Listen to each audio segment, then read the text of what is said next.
विवाह संपन्न हुआ। आज से आप दोनों पति पत्नी हैं।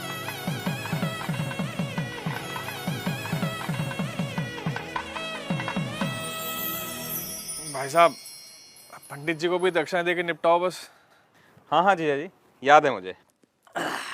पंडित जी, आपकी दक्षिणा। यजमान, मात्र 1100 रुपए दक्षिणा। अरे तो इतना हैरान क्या हो रहे हैं पंडित जी?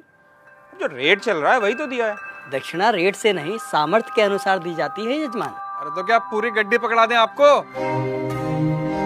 अरे श्रीमान, मैंने ऐसा कब कहा? मैं तो बस ये कह रहा हूँ कि आप लोगों ने विवाह इतनी धूमधाम से किया है और दक्षिणा इतनी कम। देखिए पंडित जी, कम हो या ज्यादा, हमें जो देना था हमने दे दिया। अब बाकी बात आप लड़की वालों से करिए भाई। कैसी बातें कर रहे हो भाई साहब? हमारे यहाँ पंडित जी को दक्षिणा लड़के वाले ही देते हैं। अरे पापा, 2100 दे के बात खत्म करो ना। ठीक है ठीक है। भाई साहब पगला रहे हो क्या? किस बात के 2100? 1100 काफी है, उससे 1 रुपया ज्यादा मत दो।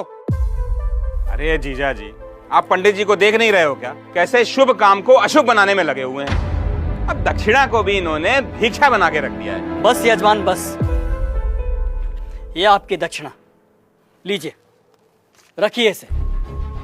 लेकिन एक बात मैं आपको बता दूं, बिना दक्षिणा के कोई भी यज्ञ संपन्न नहीं हो सकता, क्योंकि दक्षिणा यज्ञ की पत्नी होती है और सामर्थ्य होने के बावजूद दक्षिणा ना देने वाले व्यक्ति को गौ हत्या के समान पाप लगता है। अरे यार, इन पंडितों का यही है, जरा सा कुछ कह दो फौरन पाप पुण्य शुरू हो जाता है इनका, और इनकी जेब भरते रहो तो सब ठीक है। सही कह रहे हो जीजा जी।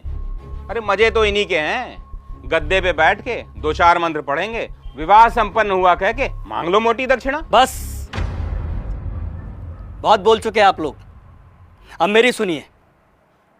अरे आप जैसे व्यक्ति लाखों करोड़ों रुपए विवाह के खान पान, गहनों, महंगी गाड़ियों, आतिशबाजी और बैंड बाजों में खर्च कर देते हैं, लेकिन जब समय आता है पंडित जी को दक्षिणा देने का, तब आपके हाथ रुक जाते हैं, मानो पंडित ने दक्षिणा नहीं, आपसे आपकी संपत्ति मांग ली हो।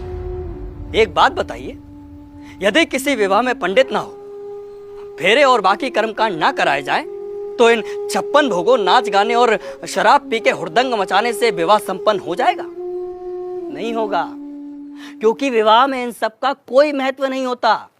लेकिन फिर भी हमारे समाज में वैदिक रस्मों की बजाय इन व्यर्थ के आडंबरों को बढ़ावा दिया जा रहा है।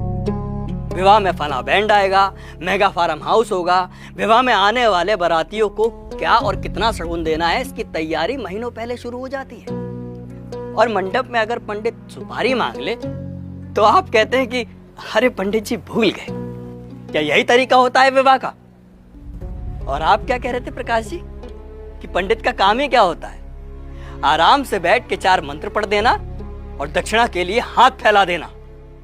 तो श्रीमान सुनिए, विवाह गुड्डे गुड़ियों का खेल नहीं होता, 7 जन्मों का अटूट बंधन है, जिसमें पंडित मंत्रोच्चारण करके देवताओं का आह्वान करता है और वर वधू को परिणय सूत्र में बांधता है। इसलिए पंडित और उनके द्वारा किए गए कार्यों की कुछ तो मर्यादा रखिए। उन्हें दक्षिणा भीख समझकर नहीं, आपको जीवन की सबसे बड़ी खुशी देने के लिए दीजिए। पापा, कब होगी विदाई? वो बाहर BMW वाला नखरे दिखा रहा है, कह रहा 2 घंटे लेट हो गए, 50,000 रुपए मांग रहा है।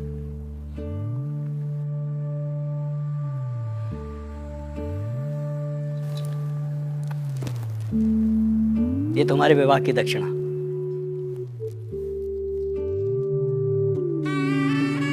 खुश रहो।